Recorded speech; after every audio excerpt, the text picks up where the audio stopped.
sebagainya, all out. Okay, so untuk operation, ia adalah something yang biasa kita akan buat daily lah. Kita akan buat daily. Okay, basically operation ni is operasi harian lah kan.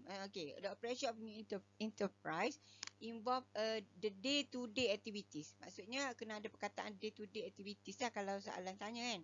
Okay, required to deliver the product or services offered by the business. So akan ada beberapa perkara yang you akan belajar dalam operation ni, iaitu supply chain management, SCM, sangat penting. Supply chain management adalah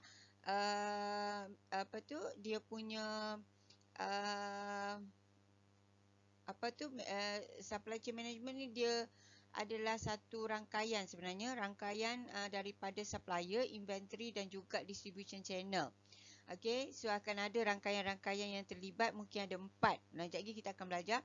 Okay, so startup need to manage their supply chain effectively to ensure they can deliver their product or services in a timely and cost effective manner. Ada 2 je kaedah kenapa kita perlu operation kita ni sangat bagus. Sebab satu adalah untuk mengurangkan kos dan satu lagi menambahkan productivity. So bila kita bagus dalam menguruskan supply chain management, maka kita boleh mengurangkan kos, iaitu kita akan menggunakan kos secara efektif dan juga menyediakan bahan-bahan dan juga keperluan tu mengikut masa yang tepat. Okey.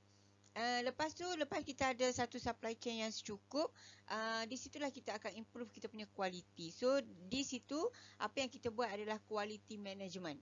Okay, bila you dah cukup dah supply chain, okay, bahan hari ni nak keluar ke mana, kepada siapa dah, okay, so you dah ada dah supply chain management tu, so barulah you akan improve the quality. The quality management ni is a critical to ensuring customer satisfaction and building a strong brand reputation. Startup need to implement quality control measure at every stage of their operation, from sourcing material to delivering the final product or service. Okay, so quality management ni sangat kritikal lah, especially untuk apa? Untuk ensure customer satisfaction and also building a strong brand reputation. Lepas you dah okay, dah cantik dah you punya supply chain management, you cantik dah you punya quality management, so you improve lagi dalam proses improvement. Jadi proses improvement ni dia akan sentiasa okay, sentiasa you kena improve. You akan macam, ada orang cakap kenapa perlu tukar menu lah, contoh kalau restoran kenapa perlu tukar menu dan sebagainya. No, kita kena ada sentiasa process of improvement. Okay, so startup need to continually assess and improve their business process to increase efficiency and reduce cost. So this involve analyzing key performance indicators such as lead time throughout and also defect rate, and also implementing process improvement to address any issues. Jadi process improvement tu dia banyak. Okay, dia akan dari segi management HR, dari segi management marketing, dari segi management finance, dari segi operation itself. Jadi kita kena sentiasa ada process of improvement.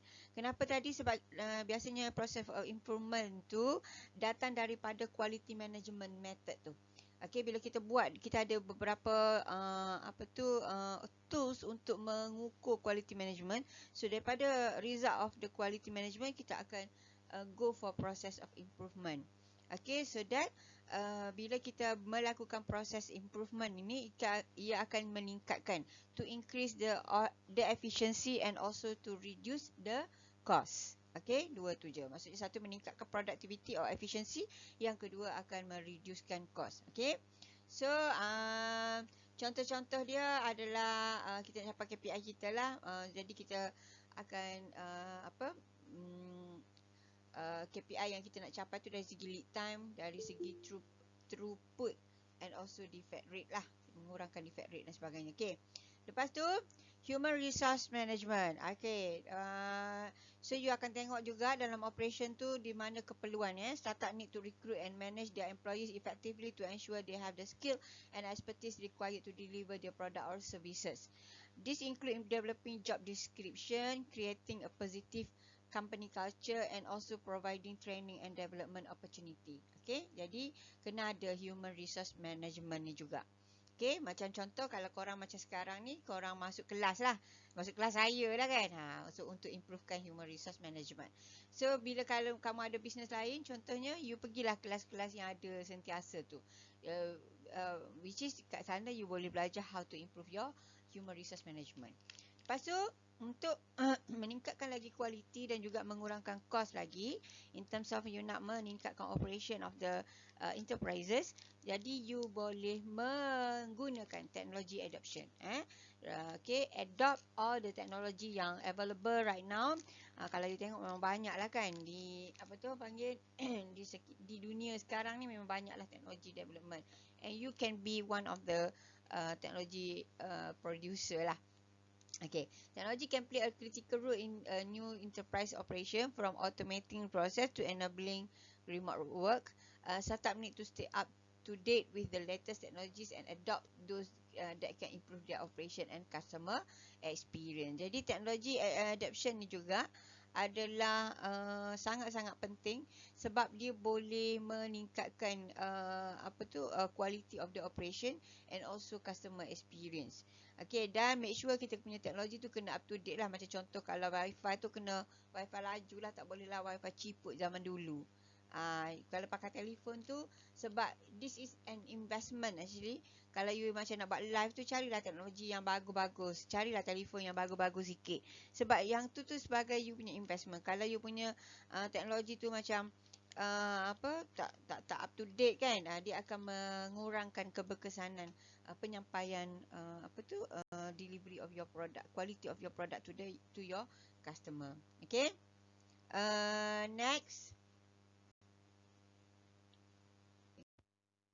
Okay, what is SCM? SCM ni saya dah ajar hari tu kan, supply chain management. So you boleh tengok lah, this is the how the SCM work lah. Supply chain dia banyak, nampak tak? Ini adalah benda-benda ataupun pihak-pihak yang terlibat dalam SCM ni.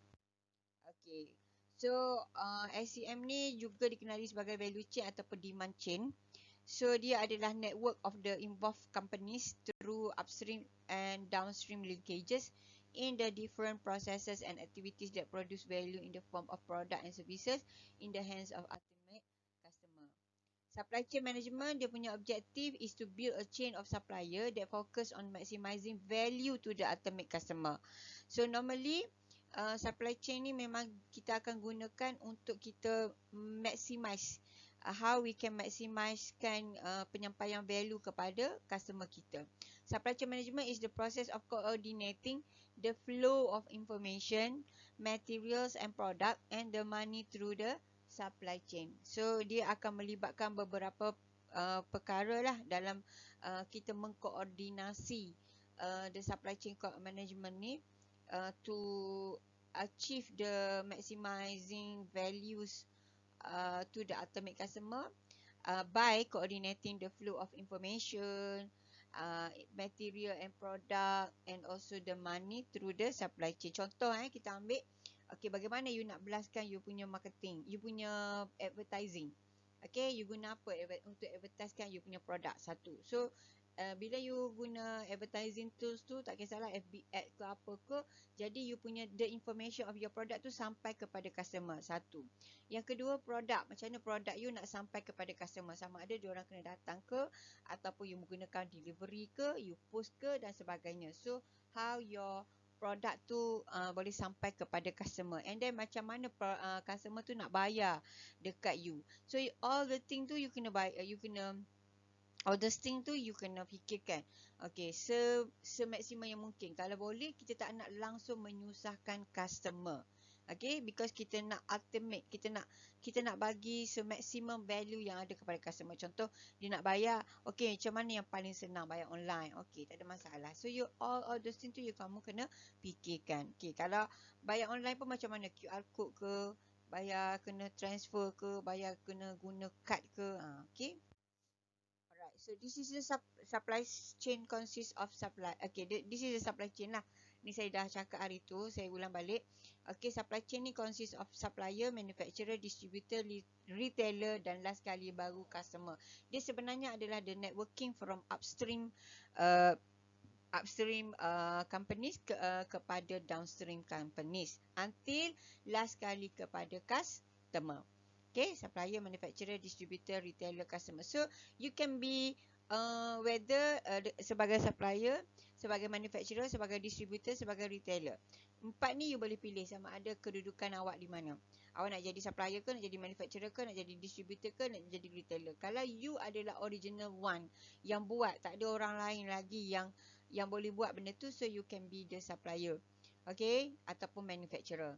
Kalau you macam ambil benda tu daripada orang, orang tu dah buat semua tu, you boleh jadi distributor dan juga retailer. So every single fasa ni akan ada complication kepada operation masing-masing. Okay, so aim to supply chain management ni, dia aims to match supply and demand profitably for product and services lah. So kita kalau boleh, kenapa kita nak ada supply chain yang bagus? Because we want to make sure the supply side adalah seimbang dengan demand side. Okay, and it is good sebenarnya kalau demand banyak, bagus. Tapi kalau supply banyak daripada demand, tak bagus sebab dia akan menyebabkan berlambak stok. Okay, so supply chain management yang bagus dia punya objektif kenapa kita buat supply chain management adalah untuk achieve the right product, the right price, the right store, the right quantity, the right customer and also the right time. So bila yang ni kita dapat mencapai the right product, price, store, quantity, customer and also time ni, dia akan meningkatkan profit. Dia akan bagi higher profit ataupun maximum profit. Sebab tu the supply chain management tu sangat-sangat penting. Okay. So this is the channel of distribution. So you boleh tengok kat sini ada yang produk macam saya cakap tadi, ada produk yang daripada producer kepada customer terus, ada daripada producer kepada retailer kepada consumer, ada produk daripada producer kepada wholesaler kepada retailer baru kepada customer, ada juga produk daripada producer dia perlukan agent atau broker baru pergi ke wholesaler barulah pergi ke retailer. So it depends on the nature of business. Okay, and also the business model lah, yang tu yang korang kena fikir-fikirkan. Okay, so supply chain strategies ni ada a few. Antaranya macam mana kita nak improvekan kita punya supply chain strategy. Satu, kita boleh negotiate with many suppliers. Nombor dua, kita ada long term partnering with few suppliers. You carilah supplier ramai-ramai, baru you boleh tengok mana yang offer harga mahal, harga murah kan, kualiti bagus. Lepas tu bila you dah capture dah beberapa, you dah ada pilihan, you capture beberapa few supplier yang akan long termly akan bekerja dengan you lah. Okay, so you kena partnerkan dengan mereka. Daripada pilihan yang banyak-banyak tadi, you pilih a few of them untuk commit sebagai long term partnering. Lepas tu kena ada vertical integration lah. Macam contoh, sama-sama naik lah orang kata kan. Jangan nanti you akan ada biar hubungan tu akan ada vertical integration. Also joint venture boleh improvekan juga dengan melihat sejauh yang mungkin, sebanyak yang mungkin you boleh buat joint venture dengan universiti dan sebagainya. And also virtual companies that use supplier on an as needed basis. Dan juga virtual, boleh bila you dah establish nanti, you boleh wujudkan virtual companies sebagai suppliers juga. Okay, and actually it is your own companies. Okay, so ni hubungan kalau you ada many suppliers. Commonly kalau produk you tu ataupun nature of business you melibatkan commodity product lah. Contoh macam makanan kan. So purchasing and typically based on price. Normally kita akan beli secara banyaklah pukal, dan sebab tu kita sangat menitik beratkan. Kalau base you punya produk tu adalah commodity product, biasanya kita akan go for price yang paling murah lah. So supplier, kalau many supplier akan compete with one another untuk memberikan harga yang lebih murah. And supplier is responsible for technology, expertise, forecasting, cost, quality and also delivery. Kalau produk tu dia hanya sikit saja supplier dia, contoh macam you buat craft, kalau craft tu melibatkan custom made, jadi supplier dia sikit saja. Jadi biasanya kita kena wujudkan longer term relationship lah dengan fewer supplier ni. So kita kena createkan value through economy of scale, dan macam mana kita nak meningkatkan hubungan tadi, kita kena ada economies of scale lah. Dan juga learning curve improvement. Maksudnya contoh macam kalau you nak buat custom, macam mana you nak, kalau you buat custom kan, macam mana you nak mengurangkan kos ni. Contoh katalah sebelum ni kena guna dakwat, 5 dakwat untuk buat satu lukisan. So bila you belajar lah economies of scale and learning curve ni, you akan ada knowledge dan sebagainya, macam mana you boleh improve daripada 5 dakwat tadi, kita boleh reduce jadi 3 dakwat je, ataupun 2 dakwat cukup. So yang ni, jadi kita tak takut sangatlah untuk deal dengan supplier kan, sebab dia tidak memerlukan bahan yang banyak contohnya. Okay, so suppliers more willing to participate in just-in-time program and contribute design and technological expertise. Biasanya kalau few supplier ni macam tadilah, bila few supplier normally demand tu tak banyak lah, tapi dia lebih kepada niche market. So bila niche market, normally dia punya supplier barang tu dia tak akan order banyak, dia not in the mass order lah. Biasanya dia akan hantar ikut keperluan, just in time. Okay, dan dia orang akan improve, contribute dalam design and also technological expertise. Okay, dan bila you nak tukar daripada satu supplier kepada supplier lain, normally cost of changing supplier tu akan banyak lah, sebab dia melibatkan technological expertise. Okay, supply chain risk. Supply chain risk ni, more reliance on supply chain means more risk lah. Kalau sebab tu nanti kita tengok macam mana Dell punya innovation of the business model, dia mengurangkan supply chain tu. Macam contoh kan, kalau awak tadi ramai agent, ramai wholesaler, pula dah ramai retailer, jadi yelah, bila ramai-ramai tu dia makin banyak risiko. So fewer supplier, dia akan ni risk dia lah. Maksudnya kalau you banyak supply chain tu, dia akan more risk satu. Risiko dia kalau supply chain banyak you punya supply chain tadi yang saya cakap, supplier, retailer ramai, agent pula, lepas tu ada dropship pula. So dia akan mempunyai more risk lah. Contoh yelah, perangai berbeza-beza kan, you kena deal dengan mereka ini untuk memuaskan hati semua orang. So the risk is there lah. Okay, kalau supplier sedikit, kalau supplier sedikit saja dalam bidang perniagaan awak tu, maka risiko dia adalah lebih kepada dependency lah. You akan bergantung kepada supplier tersebut. Sebab macam saya cakap tadi, bila fewer supplier ni, kita akan bila kita nak change kepada another supplier tu, dia akan melibatkan cost yang besar. Sebab dia bila fewer supplier ni, dia melibatkan teknologi. Maksudnya teknologi tu hanya dipunyai oleh orang tu sahaja. Macam contoh you nak pergi printing kan, you tak boleh print dekat kedai makan, tak boleh, kedai photostat pun tak boleh. So kalau printing dekat billboard contohnya, hanya orang ni sahaja yang boleh jadi supplier you. So dia akan meningkatkan dependency lah, maksud kita nak bergantung kepada dia. Okay, compounded by globalization and logistical complexity, sama juga supply chain ni dia akan bergantung kepada globalization process dan juga logistical complexity lah.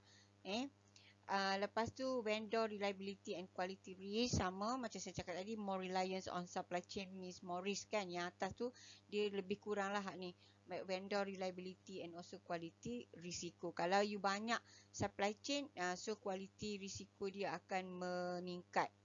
Okay, risiko dia akan meningkat dari segi quality. And also risiko yang seterusnya adalah political and currency risk lah. Sebab kita tambah kalau you beli produk daripada contoh China, daripada US, you import barang tu untuk dijual di dalam negara. Jadi kalau currency mereka meningkat, maka you terpaksa menawarkan harga yang juga meningkat kepada customer you. Okay, so material.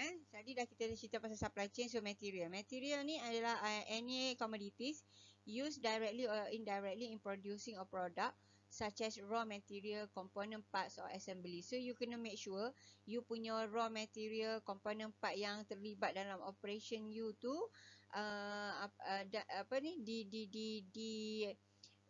ada, bukan ada, maksudnya provide provide dalam waktu yang tepat lah. Okay, apa sahaja, sama ada benda tu use directly and indirectly. Contoh contoh saya ada kedai kopi, jadi saya jual kopi latte. Jadi bila in order untuk producekan latte tu, saya kena ada cup, saya kena ada air kan, saya kena ada coffee bean, saya kena ada mesin dan sebagainya. Katalah mesin tu memang dah ada.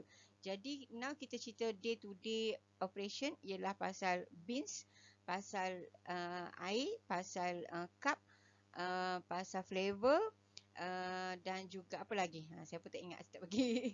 Okey, gula dan sebagainya. Jadi all the commodities used, all the raw material yang used directly or indirectly tu kita kena sediakan. Okay, all the materials kena sediakan.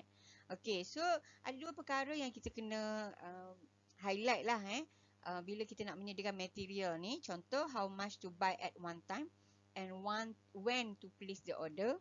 Okay, berapa banyak kita nak dalam masa satu seminggu. Bila contoh kita nak order. Jangan sampai hari ni habis, hari ni nak order. Yang tu dia tak bagus untuk material requirement planning. Okay.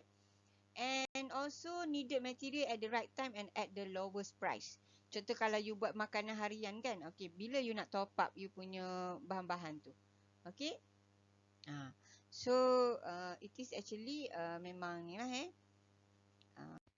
okay, material requirement planning ni is a tool used to control the process of ordering and delivering the needed material at the right time, right place and at the lowest cost. Jadi kenapa kita perlu ada material requirement planning? Macam saya cakap tadi lah, kalau you company besar ke company kecil ke tak kisah, tapi you kena ada pada masa yang tepat. Okay, material you tu mesti ada masa yang tepat. Material dari segi directly and indirectly material. Okay, mesti dia punya disediakan pada waktu yang tepat. So macam mana kita nak sediakan dalam waktu yang tepat? Kita ada satu tools, nama dia material requirement planning. So tools ni adalah satu proses untuk ordering dan juga delivering the needed material at the right time, right place and also at the lowest cost. Okay, so apa yang MRP can do adalah dia akan mengurangkan inventory level. Inventory ni stok kita lah.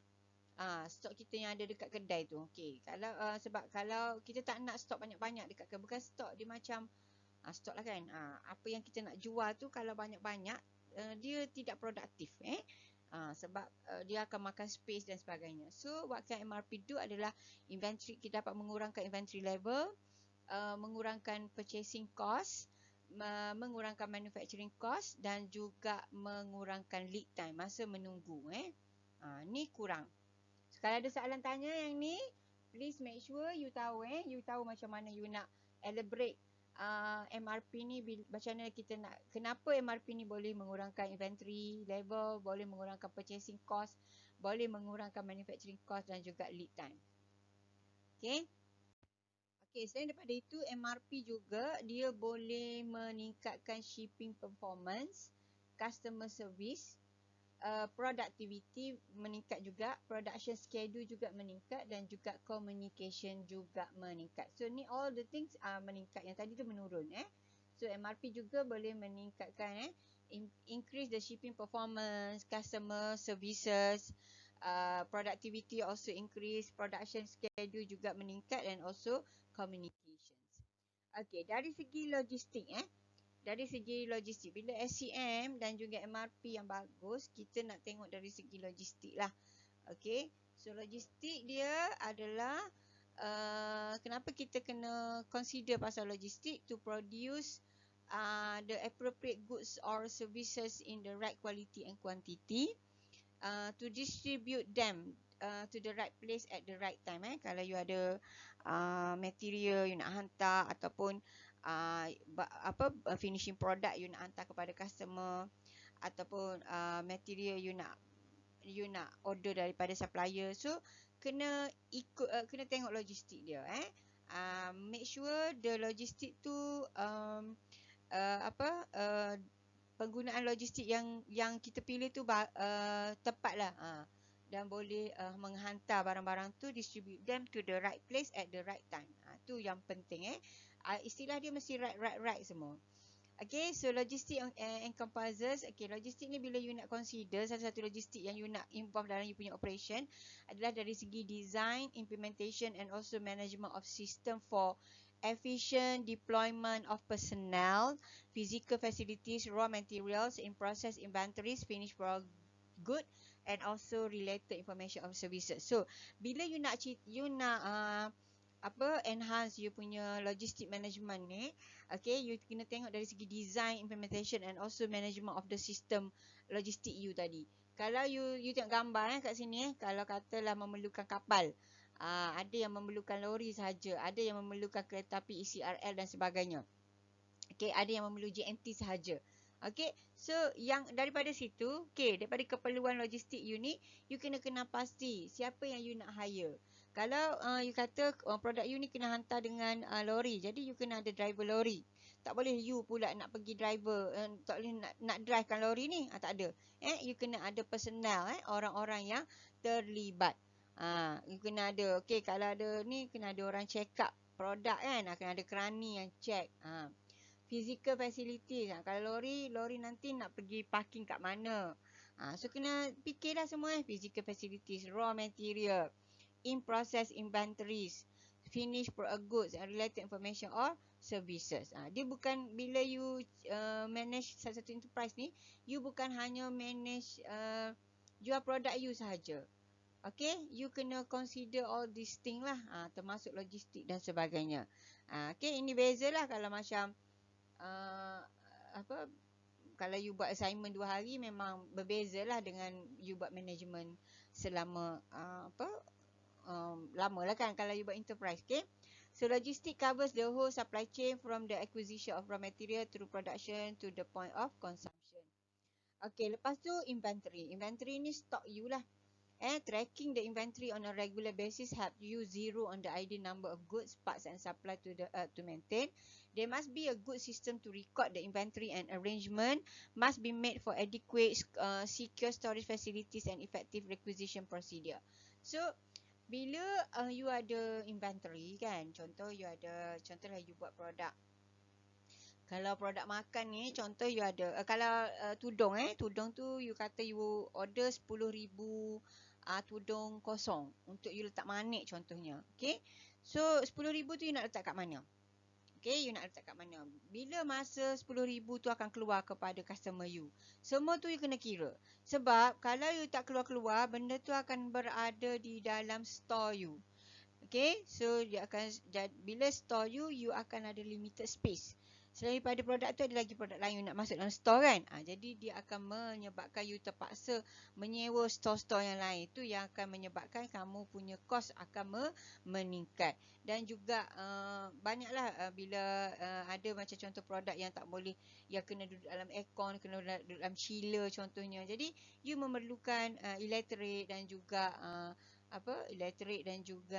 air yang secukupnya, facilities yang secukupnya untuk cover, untuk menjaga the inventory. Jadi kena ada good system lah, to record the inventory dan juga arrangement.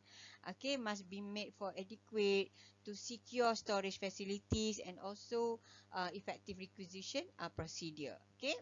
Inventory record must be kept up to date. Ini yang kita nak tahu ni. Contoh kalau kata kedai kafe, berapa banyak stok, berapa banyak inventory. Contoh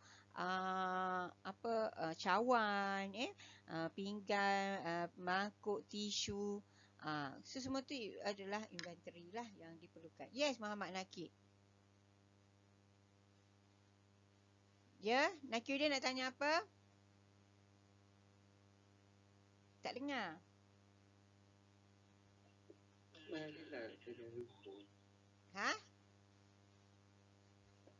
Kau angkat tangan tadi. Terlupa tadi. Nak tanya. Tak apalah, kalau ingat balik letak dekat chat je. Kat chat box. Nanti saya jawab ya.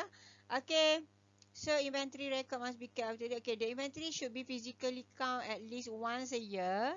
Depend on the value of the inventory. Dia depend saya Kalau macam dekat, saya kerja dekat Mary Brown dulu, kita orang kena kira, kejap-kejap kira 2 minggu sekali, sebulan sekali kena kira inventory. Okay, so kalau company besar dia juga ni, dia at least paling-paling pun you kena kira once a year. Okay, kena tengok apa yang boleh dibuang, apa yang boleh digunakan lagi.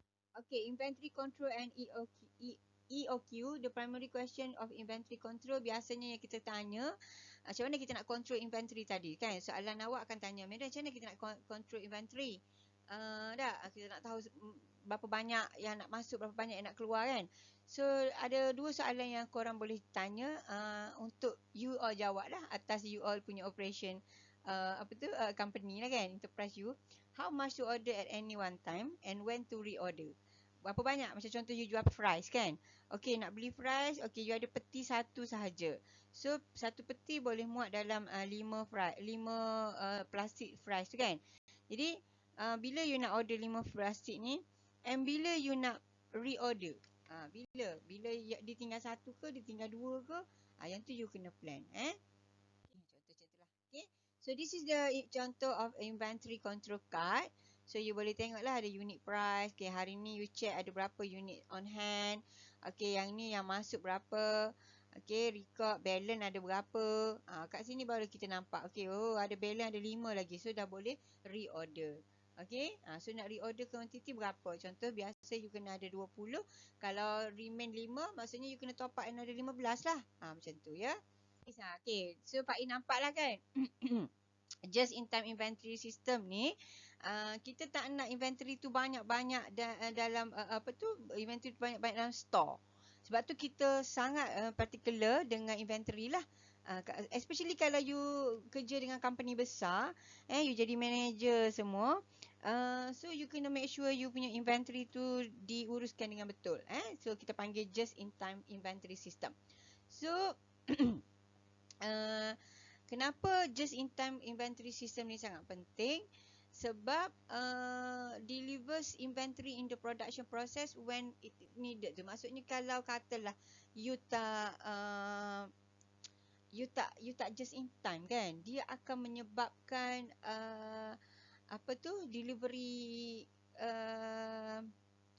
delivery process tu dia akan dia akan mengganggu lah, akan mengganggu. Okay, contoh katakanlah macam tadi lah saya bagi contoh tadi kan, kalau you punya inventory tu banyak dekat store, maka dia okay, the way you nak transfer out atau transfer in kan, delivery process tu dia akan memakan masa lah. Okay, jadi kalau kata contoh inventory banyak, so you akan menyebabkan storage dan juga kos-kos lain meningkat.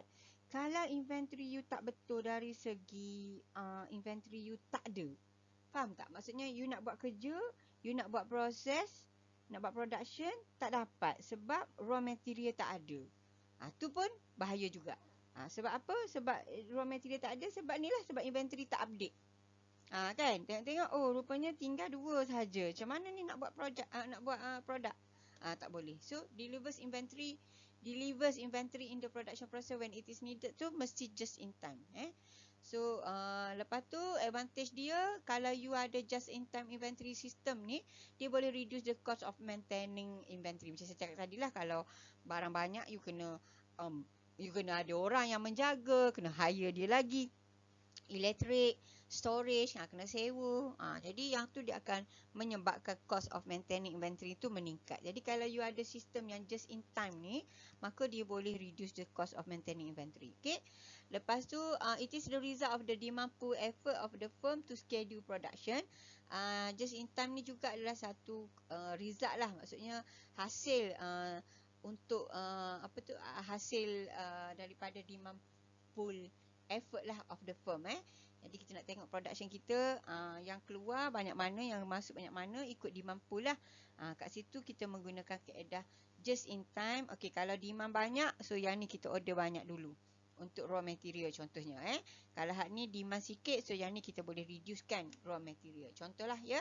So only material or goods needed in the process will be delivered at precise time and the company will not have capital tied up in the storing and carrying inventory. Kalau you ada just in time product, so kita tak melibatkan storing and carrying inventory lah.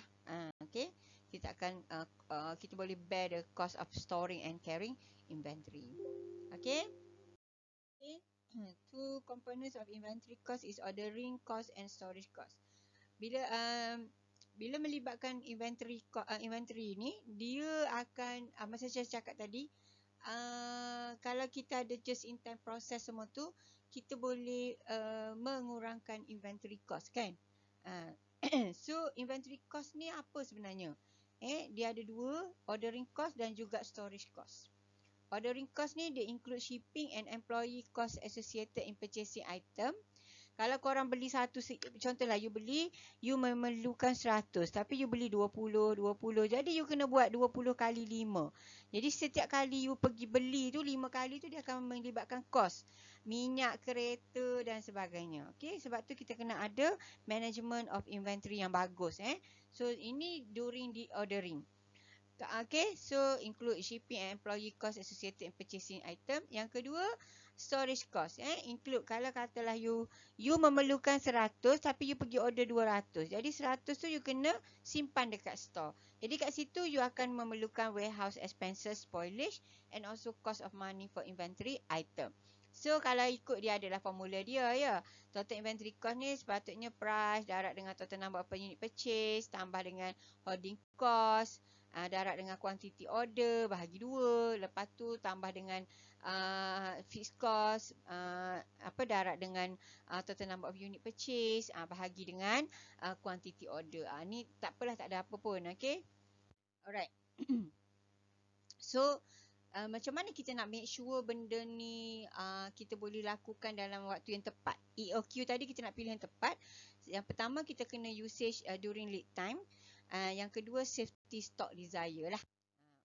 Carrying cost carrying cost kita tengok yang carrying cost tadi. Carrying cost are those costs associated with ordering material from the ordering cost through receiving, inspection and storage. The cost component consists of storage cost, maintenance, clerical tasks such as preparing and filing the requisition kan. Kerani tu nak kena bayar. Kalau inventory awak tu nak kena suruh orang check tu kan, kena bayar. Insurance, kalau kata kita tak nak lah banyak-banyak macam dekat warehouse kan, banyak-banyak kena ambil insurans pula, takut terbakar dan sebagainya. Obsolescence, the product become outdated yang ni. Expired lah, outdated lah, obsolete dah dia punya produk. Tu pun kena kira juga carrying cost dan juga tax. Okay, tu carrying cost. Okay, carrying cost yang tadi tu lah yang ada yang saya cakap insurans semua-semua. Now procurement cost. Procurement cost ni adalah composed of requisition cost, follow up task and payment of invoices and vary inversely with the inventory. The more unit of inventory procure, the cheaper the procurement cost per unit. The greater the supply purchase at one time, the less the annual procurement cost. Large lots minimize the procurement cost while maximize the storage cost. Okay, dia macam ni.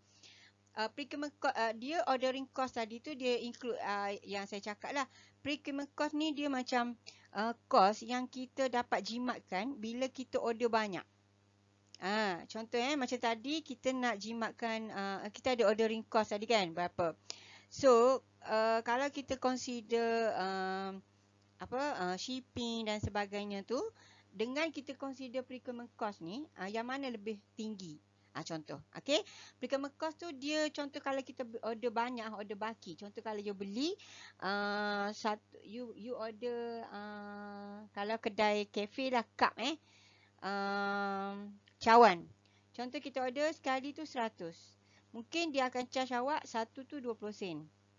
Tapi kalau you order 10,000, mungkin dia akan charge awak satu tu 5 sen. So you dah jimat satu tu 15 sen. Betul tak? Satu tu 15 sen. Tapi bila you nak jual, you jual sekali ke 10,000? Tak kan? You akan jual sikit-sikit, betul tak? Jadi 10,000 stok inventory tadi you akan kena simpan.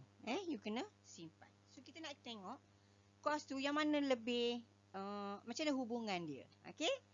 So procurement cost tu kalau kita beli banyak lah. Normally kita beli banyak. Okay. So jadi kita nak tahu optimum order yang kita nak sepatutnya. Okay. Make sure. Okay. Jadi kita macam confused. Kita nak beli 100 cup ke kita nak beli 10,000 cup. Kita boleh kira sebenarnya. Berapa optimum order yang kita boleh dapat. To lower inventory ordering and procurement cost to calculate the optimal level of the inventory to keep on hand and new order to generate. Ni formula dia. Okay, formula dia kena ada cert lah, cert 2 di total number of unit purchase in a year, darab dengan fixed cost bahagi dengan holding cost. So you akan dapat economic order quantity. Okay, berapa banyak yang kita nak order secara betul. Secara betul, berapa sebenarnya yang kita patut order. Ni dia punya formula. Okay. So key determinant dia macam ni lah. Okay, annual cost, procurement cost. Nampak? Dia memang akan berkadar songsang lah. Kalau procurement cost ni meningkat, dia punya storage ni annual cost tu menurun. Okay. Dia macam ni. Sebab kan yang ni kan procurement cost tu kamu beli banyak. Jadi kuantiti dia banyak. Okay. So dia bila macam ni, dia punya annual cost akan meningkat. Sebab contoh, kamu beli tahun 2020, 10,000. Katakanlah tak habis kamu guna. Jadi tahun 2021, mungkin kamu tak beli 10,000 kan. Kamu hanya beli dalam 5,000 sahaja. Sebabnya dia punya inventory cup tadi ada lagi. So macam ni. Annual cost. Jadi, bila procurement cost kamu berkurang, annual cost kamu juga akan meningkat lah. Okay. Ni dia punya tapi kamu tengok kat sini hubungan dengan storage cost akan meningkat. Kok mana? Sebab barang ni kan, procurement cost ni barang kuantiti banyak. Okay, you tengok procurement cost dia semakin menurun, so dia punya storage cost akan banyak. Okay. So you kena kira ni you akan dapat titik kat sini. Kat sini sepatutnya you beli. Dia kalau tengok graf macam ni lah. Tapi kalau dia boleh kira sebenarnya yang tadi yang kita gunakan formula tadi. Okay. Okay. Alright. Sebab apa? Sebab kan, kenapa kita nak make sure kita punya kuantiti yang kita order tu betul? Sebab kita nak mengurangkan ni lah. Kita nak mengurangkan holding cost. Okay. Kita nak make sure total cost tu berkurang. Okay. Dan make sure kita punya supply chain dan juga management of kita punya material management tadi tu bagus lah. So kita kena balance kan between storage cost and ordering cost, because sekiranya one which increases as the order quantity increases and one which fall, total cost will always be minimized at the point where the total holding cost equal to the total ordering cost. Okay, lead time. The time elapsed between the ordering of the good and the physical delivery to the order company. Contoh macam itulah saya cakap. Kalau katakanlah you ada barang sekarang 20. Biasa you kena guna 20 sebulan. So bila you check, okay ada 5. Maksudnya you kena start order lah tu. Start order 15. Faham tak? Okay, sebab bila yang you nak order tu, jangan sampai stok tu tinggal kosong baru you nak order. Yang tu maksudnya you tidak mengamalkan lead time yang bagus. Okay, dia kena ada satu time elapse kat mana yang patut kamu order. Okay, contoh kalau kamu nak buat bisnes apa-apalah, yang perfume ke apa ke, okay, jangan sampai tinggal perfume tu habis baru korang nak reorder. Okay, jadi kena ada lead time tu. Kena ada someone yang order, stok kita tinggal 5 lagi ni, malam ni kita nak buat live, tak sempat ni, kan. Tu memang jam lah. Jadi kena ada time elapse between the ordering of the good and the physical delivery to the company. Nak lagi kalau stok you tu tak dapat hari tu, dapat sebulan kemudian, tu dia akan jadi back order. Bila back order, customer tak puas hati. Okay, customer tak puas hati nanti. Okay, so during this time, the company continues to use and draw down its inventory. It is necessary to carry a safety stock for use if the delivery of a new unit of inventory is delayed or production of process and subsequent monthly usage vary lah. Dia akan menyebabkan production delay dan sebagainya. Okay, so practical experience has shown that the lead time usually varies by no more than the square root of the length of delivery time. So contoh dia, if for item A, usage during time equals 100 unit lah. Contoh item A nak guna 100 unit. So dia punya P tu, dah ada tadi saya bagi formula kan. P tu equals to 1.8. Maksudnya expected frequency of stock out once in 5 years, and R equals to reorder point. So you akan dapat dia punya ni menggunakan formula ni. So you akan dapat berapa actually lead time yang you patut own. Ni. So you boleh tengok lah sebenarnya lead time dia